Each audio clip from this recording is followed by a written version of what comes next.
Then we'll add, guys, lemon.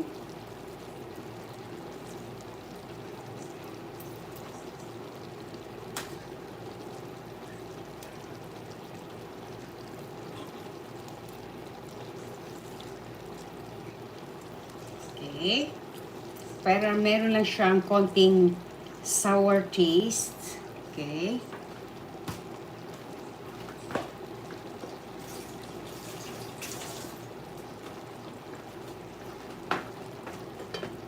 Yan. Mix ulit. Yan na siya, guys. Ang ating pasta. Yan na, guys. Yan, nag-dry na ang ating water. Konti na lang yung sauce.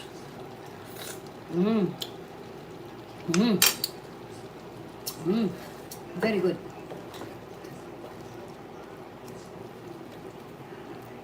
Yan na siya, guys.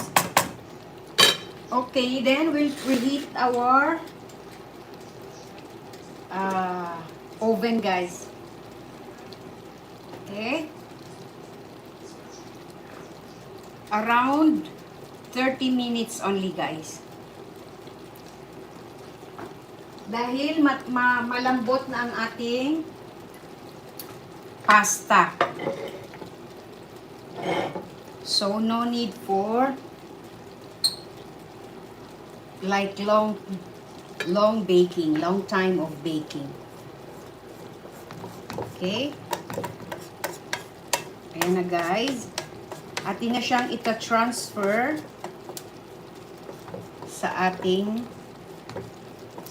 baking pan, baking dish. Okay? Dahil may cooking pa naman doon sa ating baking, so enough na yung pasta natin, guys. Okay? Dahil magkukook pa siya ulit sa oven. It will cook more in the oven. Okay? So, let's transfer. Okay, bismillah. Yan na siya, guys. Dumikit na siya sa bottom. So, always like mix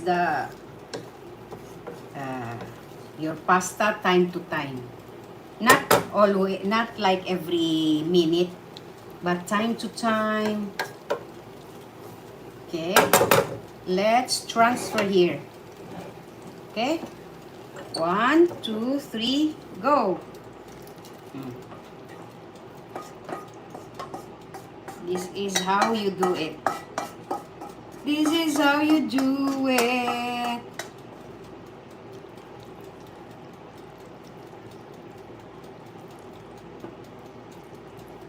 Okay. Yan na siya, guys.